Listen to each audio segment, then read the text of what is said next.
Have you ever been out bird watching and you heard a beautiful bird song and thought, what bird is that? Or worse, you spent the entire day craning your neck to try and spot a bird that you could hear perfectly? I've been there and it's frustrating, right? But what if I told you that you could identify most birds without even seeing them? Stick around because today I'm going to be sharing the ultimate beginner's guide to identifying birds by their sound. By the end of this video, you'll have all the tools necessary for turning every bird song into a name. Tip number 1 is to start with the birds that you already know. Learn the calls of the most common birds in your area first, like robins, sparrows, and crows. Associate their songs with their habits. Pay attention to where and when you hear them. For instance, I've found that cardinals are often the very first bird to start singing and the very last bird to stop singing in the evening. You can also use their name. A chickadee song says chickadee, and eastern phoebes are the same way. Their song says phoebe, so if you put those together, it can really help you remember what bird is singing. Another great way to learn bird songs is to listen to them. You can play bird songs on apps like Merlin and just play it over and over again until those songs stick in your head.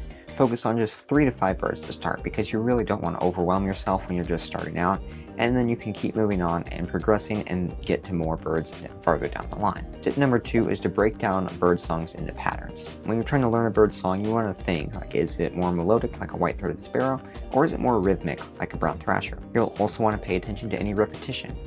For example, a Carolina wren is going to be singing faster than a barred owl's slow hoot would be. You'll also want to pay attention to volume, and while it can be kind of hard to judge depending on how far the bird is from you, you can generally get a pretty good idea. For example, crows are louder than the soft chirps of a smaller songbird. You'll also want to pay attention to pitch. Higher pitches typically come from smaller birds, and lower tones typically come from larger birds. Another super helpful thing is to look at spectrograms to help you visualize a bird's song. You can go to websites like Xenocanto or the app Merlin Bird ID and pull up a spectrogram of a bird's song, and it'll show you the lower notes as well as some of the higher notes. And if you're getting value out of this video so far, I would really appreciate it if you would tap the like button, as that helps this video spread to more bird watchers just like you, and it also lets me know to make more videos like this. And the third tip is to use mnemonics and memory tricks to turn the sounds into words. For example, a white-throated sparrow sounds like it's singing Old Sam Peabody, Peabody, or if you're in Canada, Oh Sweet Canada, Canada.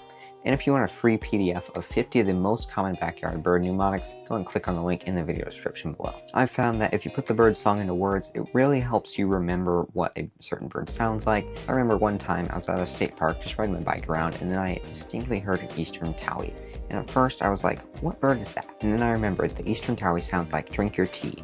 And it was super distinctive, and that was a super easy way to remember what that bird sounded like, and it has stuck with me, and so now every time I hear an eastern towhee, I know exactly what it's called. Another helpful tip is to record and then review sounds later.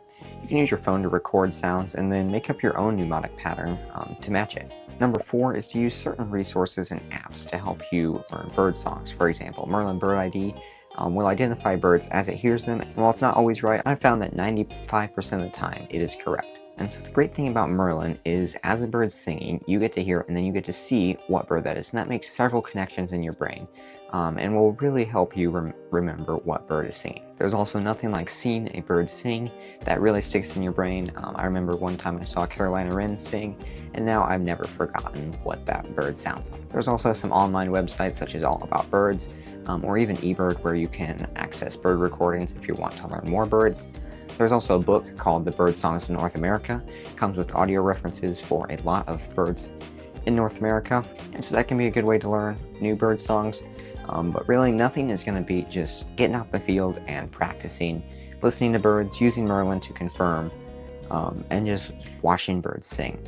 If you do that and continue to practice, you will get better and you will be able to identify birds by their sound. If you didn't already get the free PDF with the top 50 backyard bird mnemonics, go and do so in the video description below.